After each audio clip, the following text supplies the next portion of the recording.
when I first heard it, I was like, no, there's no way, there's got to be another explanation. But then as all the reasonable explanations start to dry up, you start to wonder, oh God, what happened to her? Michele Lay, a beautiful young nursing student, disappeared exactly 2 months ago in a San Francisco suburb. Cops say Michele took a dinner break at the medical center where she worked and simply never returned. Her car, a white Honda CR-V, found a few blocks away. Cops say there was blood in the car. A vigil was held just last night. And take a look at the number of people there, everybody devastated. There is now a $100,000 reward for information on where Michele is. This entire community is in an uproar. People are really, really devastated. So take a look at this woman's photo. Do you recognize Michele Lay? Somebody out there has to know something. We want to help this tortured family get answers. Now, we're going to talk to Michele's brother, Michael, her cousin, Christine, in just moments. But first, we've got some breaking news. We think we're going to go to the private investigator the Lay family has hired, Michael Fermé. We understand you have some breaking news in this case, sir? Jane, we do. We believe we've developed information the last few days that there may have been a second or possibly third party involved in this. And we want to reach out to those people today and let them know there's a way for them to extricate themselves from the situation. Well, without naming names, let me go over a Google map, and then you can try to fill in the blanks. Because we understand Michele disappeared from the Kaiser Permanente Hayward Medical Center in a suburb of San Francisco. Correct. Her last cell phone pings from her cell phone were 20 miles away in Niles Canyon. That would seem to be a very remote area. That's near the San Francisco East Bay, and that's where cops have been searching. Now, what do you know in the context of that? Well, in the context of the cell phone records, the police are still examining this information. I think some of what's been reported has been erroneous, and I think there's been other parts that may be truthful. I know the police are not going to comment fully right now, nor is anyone else on what's going on with the cell phone records. Without naming names, who do you think was involved and why? I think there were probably a number of people involved. I think initially there was a thought there was one person involved. We now believe there's a second, possibly a third person. But why? Why? Why would they hurt this beautiful young woman who was doing nothing but doing hard work as a nursing student? What's the motive? I think that really remains to be seen. I think there's a variety of things have been reported in the press, and without compromising the investigation or purely speculating at this time, I think we can say this was obviously a premeditated event, and whoever took Michele planned it out and was waiting for her in the garage. She took a very short break to retrieve something from her car, not something that she had planned to do. She had her cell phone with her. She left her purse in her car, and she never returned. All right. So, yeah, she was at the hospital. She took a break. You could see she drove a white Honda CR-V. There was blood found in the car. And apparently there was some surveillance video at some time that showed possibly a witness car and a suspect car. And then ultimately her car left the area of the hospital, the parking garage of the hospital, where there was surveillance video. But as per usual, It's grainy, and it's not good enough to really be helpful, which is something that drives me completely insane and crazy. If we're going to spend all these hundreds of thousands of dollars investigating this case, why not spend the money to make these surveillance cameras worth their while? And then her car is found a couple of blocks away, and it has blood in it. I want to bring in Lieutenant Roger Keener, Criminal Investigations, Hayward Police Department. Sir, I know you can't say much, but why are you describing this as a homicide now as opposed to a missing persons case, sir? Well, you're right, and it's unfortunate that I can't see a whole lot, but I can tell you that the evidence that we have, not only the evidence that is currently in the lab, but some evidence results that we've already received, that evidence points in that direction. That she's dead? That this is a homicide, yes. Well, hold on a second, Lieutenant, because we want to get to the family. Christine Din, you are the missing woman's cousin, but you might as well be her sister. You grew up with her. She was extremely close to you. First of all, what has this family, your family, been going through these past 2 months since she vanished? It's been really hard. I'm here with Michael, and you know, we have each other for support, and we help each other out. But it's really tough knowing that there's someone else out there who knows more about our loved one than we do, if not multiple people knowing where she is than we do. And I think that's the most heartbreaking part. But we're staying strong and really determined, and we are determined to find her home and have her back with us. Now, without naming names, we understand that there is this woman that police have interviewed. They've interviewed about 25 people, and there's this one woman who apparently didn't like Michele because she ended up dating somebody that this woman wanted for herself, an ex-boyfriend of this woman's. What do you know about that, Christine? I mean, wouldn't you know if your missing loved one had a boyfriend, and wouldn't you be able to trace it to this person?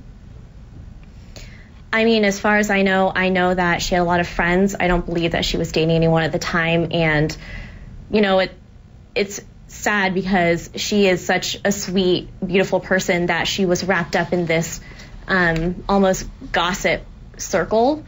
And all I know is she didn't deserve to be harmed, and she didn't deserve foul play around her, and that is heartbreaking to hear about. Well, let's go back to what the cops said previously about the people they've interviewed. Check this out. We've interviewed 25 people specifically, approximately, and today even more.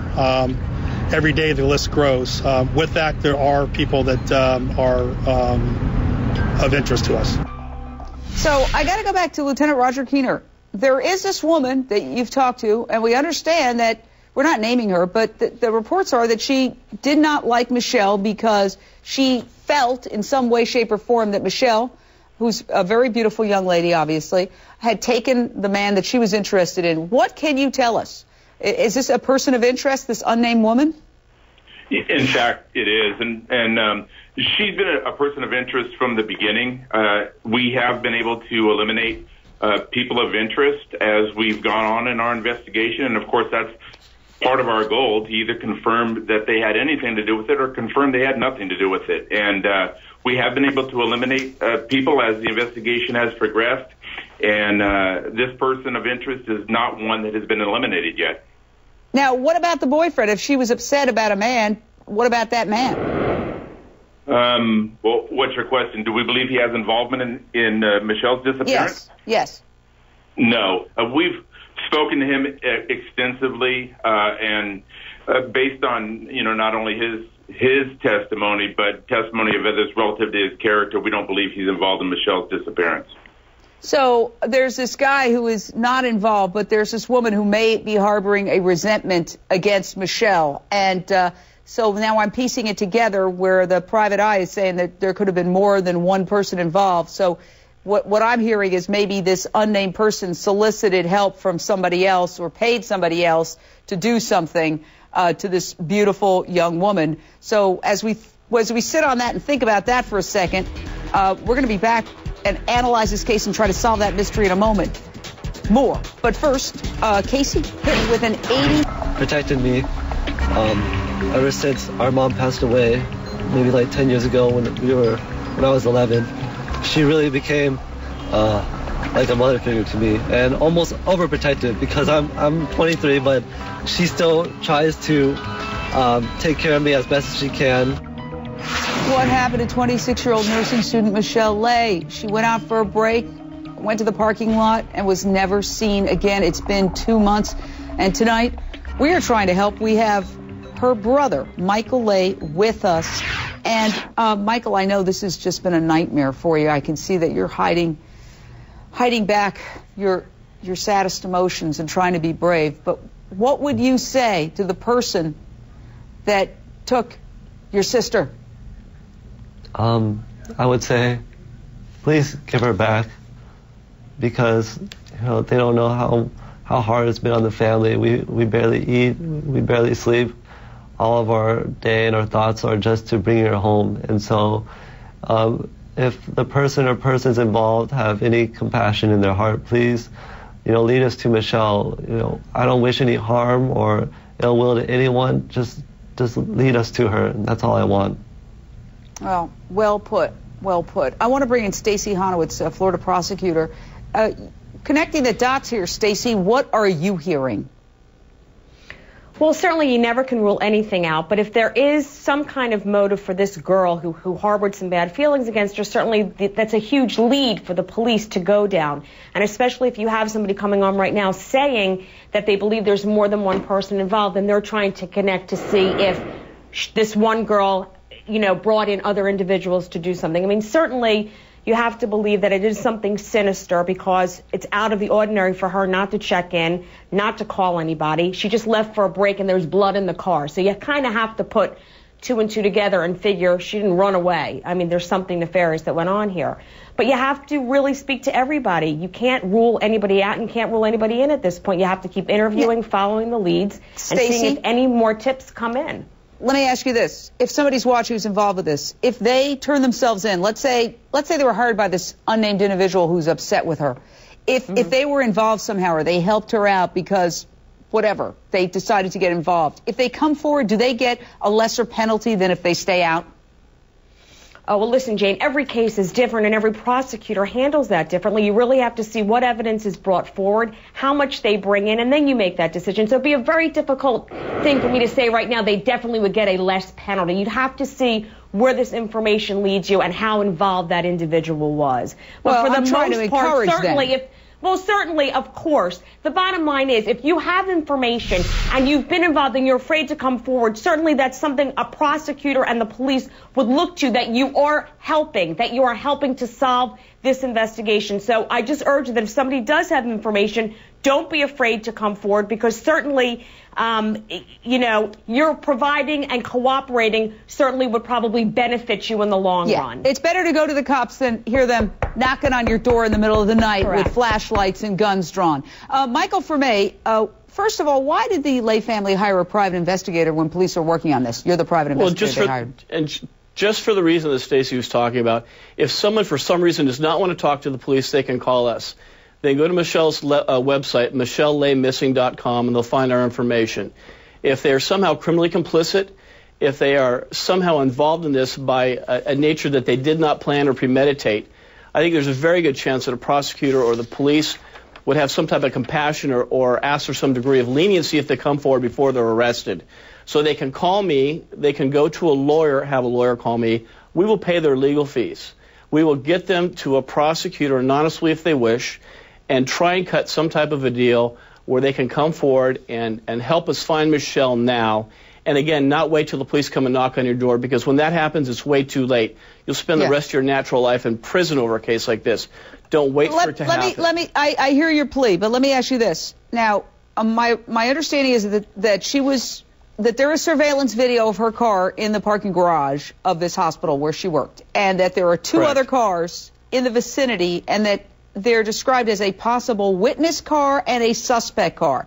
So what I'm hearing is somebody was waiting for her, knew her schedule, she takes a break, she goes out to the car, they're there, and then somehow they take her, maybe because her car was found a few blocks away and there's this other vehicle, maybe one drives her car, one is in another car. Exactly.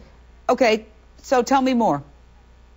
So if you're that second person, maybe you showed up there not knowing what was going to happen. Maybe the suspect told you, we're just going to scare Michelle, and then something happened you didn't anticipate. Don't wait for Lieutenant Keener and his men to come and arrest you, because the criminal justice system will have no sympathy for you all at that time.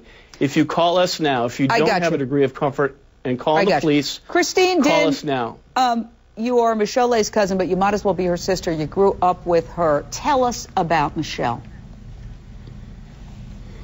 Gosh, I don't even know where to begin. She, like you said, we grew up with her. She raised Michael and I. She is my best friend. She gave me my first razor. She was the first one to pluck my eyebrows. She was that older sister to me, and she's beautiful and sweet and caring and trusting and just kind. She's a very, very kind woman.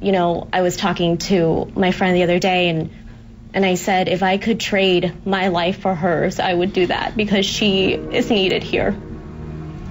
We want to help find her. We will stay on top of this case.